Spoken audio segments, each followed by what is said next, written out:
menjelaskan apa itu replika virus dan bagaimana prosesnya.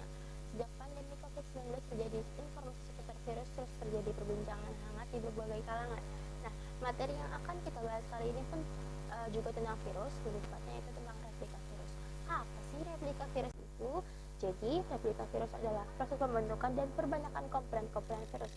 Replika virus ini hanya bisa dilakukan oleh virus di dalam sel inang karena virus adalah partikel aseluler atau bukan sel. Artinya, virus tidak punya struktur metabolisme seperti yang dimiliki sel untuk membuat komponen tubuh virus, yaitu bakteri genetik dan selubung protein kapsid.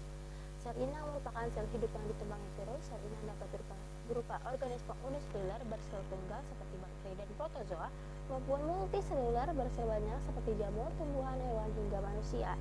Nah, replika virus yang umum dipelajari adalah pada bakteriofag yang bisa terjadi melalui siklus litik atau siklus lisogenik. Apa perbedaannya? Yuk kita bahas satu persatu.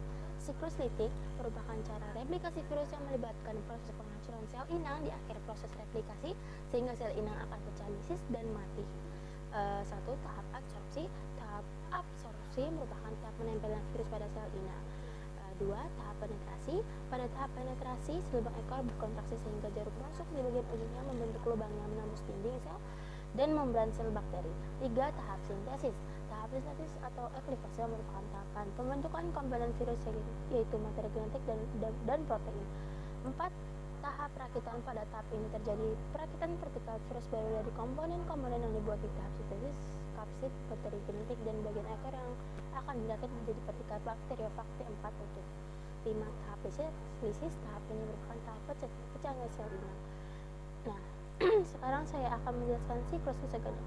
Siklus lisogenik merupakan mekanisme replikasi virus melalui penyesuaian materi genetik virus pada materi genetik inang. Pada siklus ini, DNA dari virus akan bergabung dengan DNA sel bakteri membentuk profag yang mengandung profag membelah diri untuk memproduksi profag juga ikut digandakan sehingga secara tidak langsung terjadi perbanyakan materi genetik virus.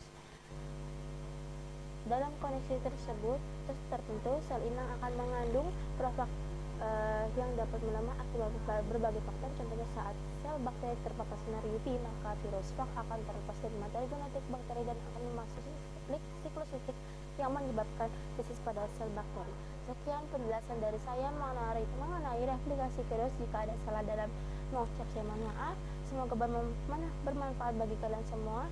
Terima kasih atas perhatiannya. Wassalamualaikum warahmatullahi wabarakatuh.